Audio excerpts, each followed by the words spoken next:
अस्सलाम वालेकुम स्टूडेंट्स। तो हम पार्ट 1 की फ़िज़िक्स कवर कर रहे हैं, जिसमें मैं आपको बोर्ड पैटर्न के मुताबिक गाइड करती हूँ कि कौन सा टॉपिक लॉन्ग, कौन सा एमसीक्यूज़ और कौन सा शॉर्ट क्वेश्चन के लिए। तो आज हम चैप्टर 2 शुरू करेंगे, वेक्टर्स एंड इक्विलिब्रियम। तो उसका पहला इंट्रोडक्शन ऑफ वेक्टर्स सबसे पहले हम करेंगे। सबसे पहले कि फ़िज़िकल क्वांटिटीज़ क्या होती हैं। वो सारी क्वांटिटीज़ जिनको हम ऑब्ज़र्व कर सकें और उसके साथ साथ मैयर भी कर सकें। मेन बात है हम मैयर कर सकते हैं। जिन क्वांटिटीज़ को हम मैयर कर सकते हैं वो कौन सी क्वांटिटीज़ हैं? Physical quantities. इन्हीं की टर्म्स में लॉज ऑफ फिज़िक्स को एक्सप्रेस किया जाता है। नेक्स्ट, हमने फिज़िकल क्वांटिटीज़ को दो टाइप्स में डिवाइड किया हुआ है, स्केलर्स और वेक्टर्स। स्केलर क्वांटिटी, स्केलर कौन सी क्वांटिटीज़ होती हैं? ऐसी क्वांटिटीज़ जिनकी मैग्नीट्यूड होती है और यूनिट होता है। जिनकी सिर्फ मैग्नीट्यूड होती है और यूनिट होता है उनको हम स्केलर्स कहते हैं। जैसे 20 सेकेंड टाइम।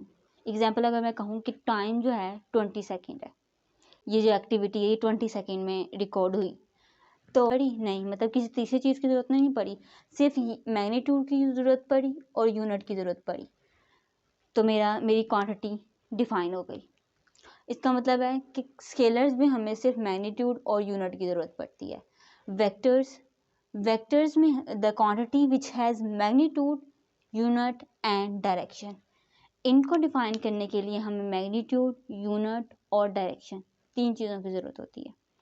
जैसे फोर्स है 20 न्यूटन, तो अब आप पूछेंगे डायरेक्शन की ज़रूरत क्यों पड़ी। तो जैसे मैं अगर आपको कहूँ कि इस बॉक्स पे अगर मैंने 20 न्यूटन फोर्स लगाई है तो मुझे बताएं ये किस तरफ मूव करेगा। फोर्स लगी है तो मूव करेगा ना, तो किस डायरेक्शन में मूव करेगा। तो आप कहेंगे कि पहले ये तो बताएं कि किस डायरेक्शन में फोर्स लगी है। तो क्योंकि अगर मैंने इस डायरेक्शन में फोर्स लगाई है तो ये इधर मूव कर जाएगा। अगर 20 न्यूटन फोर्स इधर लगी है तो इधर ये इस एक्स एक्सिस के अलॉन्ग मूव कर जाएगा। इसका मतलब है कि फोर्स को एक्सप्लेन करने के लिए या ऐसी वेक्टर्स को एक्सप्लेन करने के लिए हमें किन की ज़रूरत पड़ती है? डायरेक्शन की। तो जौन सी भी फिज़िकल क्वांटिटीज़ जिनको एक्सप्लेन करने के लिए हमें डायरेक्शन की ज़रूरत पड़ती है वो सब वेक्टर्स में रखी गई हैं। नेक्स्ट है वेक्टर की रिप्रेजेंटेशन। सिंबॉलिकली हम कैसे रिप्रेजेंट करते हैं? यहाँ तो उसको बोल्ड लेटर से शो किया जाता है, ठीक है, यहाँ फिर उनके ऊपर एरो या उनके नीचे एरो लगा दिया जाता है। आप एरो ऐसा भी लगा सकते हैं, आप एरो ऐसे भी लगा सकते हैं, जिस तरह का आप चाहें एरो लगा सकते हैं, ठीक। इसमें एरो लगाया जाता है, ये बोल्ड लेटर नहीं होता, ये बोल्ड नहीं होता। जब बोल्ड लगाएंगे तब एरो नहीं लगाएंगे। सिंबॉलिकली हम इनको इस तरह से रिप्रेजेंट करते हैं। ग्राफिकल रिप्रेजेंट करने के लिए हम क्या यूज़ करते हैं? एक स्ट्रेट लाइन, और इसको टेल कहते हैं और इसको हेड कहते हैं, एरो हेड, ठीक। तो हमें एक स्ट्रेट लाइन की ज़रूरत होती है और एक एरो की ज़रूरत होती है। तो स्ट्रेट लाइन इसकी मैग्नीट्यूड को शो करती है, स्ट्रेट लाइन वेक्टर की मैग्नीट्यूड को शो करती है और एरो हेड डायरेक्शन बताता है उसकी। तो ग्राफिकली वेक्टर को ड्रा करना होना तो हमें दो चीज़ों की ज़रूरत पड़ती है। एक तो हमें स्केलिंग करनी होती है और दूसरा हमें रेफरेंस पॉइंट की ज़रूरत पड़ती है। स्केलिंग में अभी आपको आगे जाके बताऊंगी रेफरेंस पॉइंट की ज़रूरत क्यों पड़ती है। जैसे मैं आपसे कहूँ कि आप ना एक रूम में जाएं और उस रूम से ना मार्कर उठा के लेकर आएँ, तो आप कहेंगे कि आप ढूंढते रहेंगे अगर आपको मैं नहीं बताऊंगी कि मार्कर कहाँ पे पड़ा है। लेकिन अगर आपको मैं रेफरेंस पॉइंट दे दूं, जैसे कि रूम में ये जो मार्कर है वो लेफ़्ट साइड पे टेबल पे पड़ा हुआ है, जैसे मैंने अब आपको टेबल रेफरेंस पॉइंट बता दिया तो आपको फ़ौरन मिल जाएगा। इसी तरह इधर वेक्टर्स में भी हमें रेफरेंस पॉइंट बताना पड़ता है। जैसे मैं अगर कहूँ कि इस्लामाबाद 400 किलोमीटर पर है, कहाँ से? रेफरेंस पॉइंट तो बताएं कि कहाँ से 400 किलोमीटर का फासला। मैंने लाहौर से 400 किलोमीटर के फासले पर है इस्लामाबाद, तो इधर मुझे क्या रेफरेंस पॉइंट की ज़रूरत पड़ी डिस्टेंस बताने के लिए? लाहौर। इस्लामाबाद का डिस्टेंस बताने के लिए मुझे एक रेफरेंस पॉइंट की ज़रूरत पड़ी, लाहौर। इस तरह वेक्टर्स को भी रिप्रेजेंट करने के लिए, एक्सप्लेन करने के लिए हमें रेफरेंस पॉइंट की ज़रूरत पड़ती है और उनको ड्रा करने के लिए हमें स्केलिंग करना पड़ती है। स्केलिंग हम आगे जाके देखते हैं क्या होती है। रेक्टेंगुलर कोऑर्डिनेट सिस्टम नेक्स्ट है। तो इसकी डेफिनेशन ये है कि 2 और 3 म्यूचुअली परपेंडिकुलर लाइंस, मतलब ये तीनों, अगर 2 लाइंस हैं तो दोनों आपस में परपेंडिकुलर होंगी, अगर 3 लाइंस हैं तो तीनों आपस में परपेंडिकुलर होंगी और एक पॉइंट पे इंटरसेक्ट करती हैं एक दूसरे को, तो रेक्टेंगुलर कोऑर्डिनेट सिस्टम होता है। इसको कार्टेशियन कोऑर्डिनेट सिस्टम भी बोलते हैं। इन्हें इसी कोऑर्डिनेट सिस्टम के अंदर हम वेक्टर्स को ड्रा किया करेंगे और उनको रिप्रेजेंट किया करेंगे। एक है 2 डायमेंशनल कोऑर्डिनेट सिस्टम, जिसे हम प्लेन भी कहते हैं। जैसे ये हमारा बोर्ड एक प्लेन ही है, इसके अंदर सिर्फ हमें 2 एक्सिस की ज़रूरत पड़ती है, एक एक्स और एक Y. Direction of vector is represented by angle theta which vector makes with the positive x-axis in anti-clockwise direction। वो कह रहा है कि अगर मैंने वेक्टर की डायरेक्शन रिप्रेजेंट करनी है, इसके अंदर वेक्टर की डायरेक्शन बतानी है, तो मुझे इसमें एंगल थीटा, मतलब थीटा डिसाइड करना पड़ता है। और थीटा हमेशा पॉजिटिव एक्स एक्सिस से एंटी क्लॉकवाइज डायरेक्शन में ड्रा होता है। मैं इसको इस डायरेक्शन में ड्रा कर दूं, ये थीटा ले लूं, तो ये मैंने लिया तो पॉजिटिव एक्स एक्सिस से है लेकिन क्लॉकवाइज डायरेक्शन में। तो इसलिए हमेशा इसकी 2 शर्तें पूरी करना ज़रूरी है कि ये पॉजिटिव एक्स एक्सिस से लेना चाहिए, यानी मैं इसको वाई एक्सिस से भी ड्रा नहीं कर सकती, ठीक, और एंटी क्लॉकवाइज डायरेक्शन में होना चाहिए।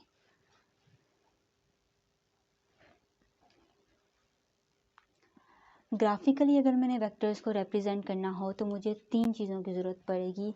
मुझे सबसे पहले उसकी डायरेक्शन चाहिए होगी, ठीक है, वो वेक्टर किस डायरेक्शन में है, जो कि मैं थीटा की मदद से डिसाइड करूँगी।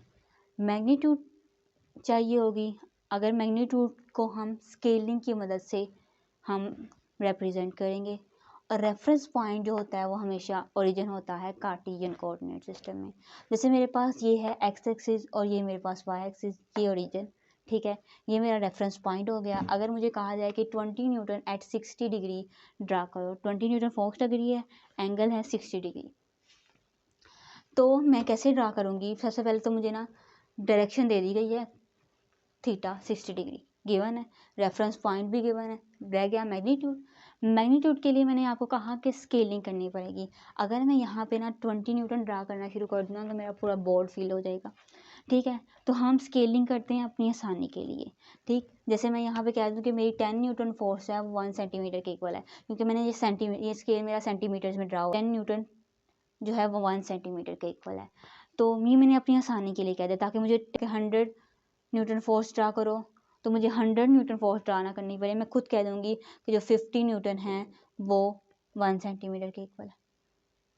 अपनी मर्ज़ी से कह सकते हैं, आप ये भी कह सकते हैं कि 20 न्यूटन 1 सेंटीमीटर के इक्वल है। आप अपनी मर्ज़ी से स्केलिंग कर सकते हैं। तो यहाँ पर मैंने स्केलिंग की, 10 न्यूटन जो है 1 सेंटीमीटर के इक्वल है, तो 20 न्यूटन कहाँ तक होगी? 2 सेंटीमीटर तक। तो 2 सेंटीमीटर तक जो मेरी फोर्स है 60 डिग्री एंगल पर लग रही है, मैंने इस तरह ड्रा कर ली। तो ये है वेक्टर्स को ग्राफिकली रिप्रेजेंट करने का तरीका। तो इसमें मैंने आपको स्केलिंग समझाने के लिए सारा एक्सप्लेन किया कि स्केलिंग क्यों करते हैं और क्यों इसकी ज़रूरत पड़ती है। 3 डायमेंशनल कोऑर्डिनेट सिस्टम। अब हमारा 3 डायमेंशनल कोऑर्डिनेट सिस्टम है, जब वेक्टर को स्पेस में रिप्रेजेंट करना पड़े तो इसको हम स्पेस भी कहते हैं। इसमें हमारे पास 3 कोऑर्डिनेट्स होते हैं, एक्स वाई जी, ठीक। मेरे पास जो जी एक्सिस है ना, ये मेरे पास असल में स्पेस में होता है, यूँ, ये एक्स एक्सिस, ये वाई एक्सिस, ये जी एक्सिस, ठीक। और उसमें मुझे वेक्टर, अगर मैंने वेक्टर को रिप्रेजेंट करना है तो वो मेरा वेक्टर कुछ भी कहीं भी हो सकता है, यूँ यूँ यूँ, लेकिन वो हमेशा स्पेस में होगा, ठीक। इसमें हमारे पास जो एक्सिस की चॉइस है वो आर्बिट्रेरी है, यानी मेरे पास जो एक्स वाई जी एक्सिस है ना, ये आर्बिट्रेरीली चूज़ कर सकती हूँ मैं। इसको एक्स, मेरी मर्ज़ी, मैं इसको एक्स कह दूँ, इसको y कह दूँ, इसको z कह दूँ, ये अब अपनी मर्ज़ी से किसी भी एक्सिस को x, किसी भी एक्सिस को y और किसी भी एक्सिस को z कह सकते हैं। नेक्स्ट है कि हमने अगर डायरेक्शन ऑफ वेक्टर है ना वो रिप्रेजेंट करते हैं, उसमें हमें सिर्फ एक एंगल थीटा की चाहिए होता है, लेकिन इसमें हमें 3 एंगल्स चाहिए होते हैं वेक्टर्स के साथ, alpha beta gamma. Alpha X axis से एंगल को शो करता है, वाई एक्सिस से जितना एंगल है उससे बीटा को शो करते हैं, और जी एक्सिस से जो एंगल है उसको गैमा के ज़रिए शो करते हैं। जैसे मेरे पास ये एक जी एक्सिस है और ये मेरे पास वेक्टर है स्पेस में, तो अगर मैंने इसके एंगल ड्रा करने हों तो मैं क्या करूँगी, यहाँ पे जो एंगल बन रहा होगा वो गैमा होगा, जो वाई एक्सिस से जो एंगल बन रहा होगा वो बीटा, और एक्स एक्सिस से जो एंगल बन रहा होगा ये एक्स एक्सिस है, ये मेरा ये एक्स एक्सिस से जो एंगल बन रहा होगा वो क्या होगा, अल्फा। और इसके अलावा ये जो अल्फा बीटा गैमा है ना, ये भी आर्बिट्रेरी हैं, ये भी आप किसी भी एंगल को अल्फा, किसी भी एंगल को बीटा कह सकते हैं, ठीक। तो इसमें आपने जो करना है, डेफिनेशन करनी है वो सिर्फ वेक्टर्स की करनी है, स्केलर की करनी है,